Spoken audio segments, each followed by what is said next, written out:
السلام علیکم۔ آج کی ویڈیو کہیں تم نہ چاہتے ہوئے خود کو بددعا تو نہیں دے رہے کے بارے میں ہے۔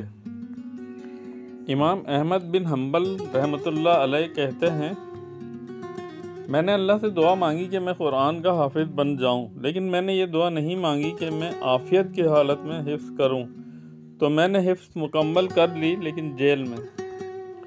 آپ فرماتے ہیں، جب بھی کسی نے دعا مانگنی ہو تو دعا مانگ لیا کرے، لیکن ساتھ ساتھ اللہ تعالیٰ سے عافیت بھی مانگے کہ اللہ تعالیٰ اسے وہ نعمت تو دے لیکن عافیت اور صحت کی حالت میں۔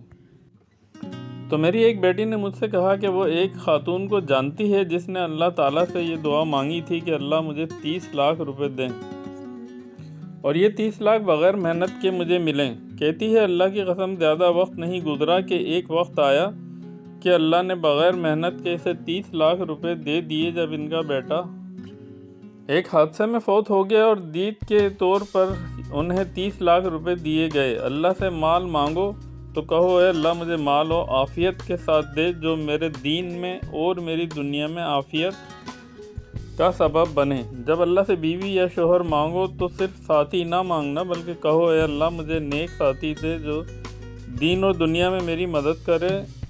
اولاد مانگو تو یہ نہ کہنا کہ اولاد دیں، بلکہ یہ کہنا، اے اللہ مجھے نیک صالح اولاد دیں جو دین اور دنیا میں میری مدد کرے اور میری آنکھوں کی ٹھنڈک بن جائے، سکون بن جائے، میرے لیے صدقہ جاریہ بن جائے۔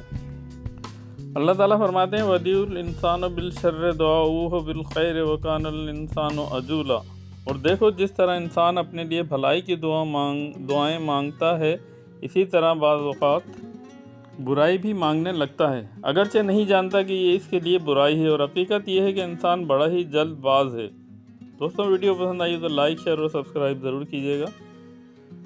آخر میں ایک ہی نصیحت ہے کہ نماز ضرور پڑھیں قبل اس کے کہ آپ کی نماز پڑھی جائے۔ جزاک اللہ۔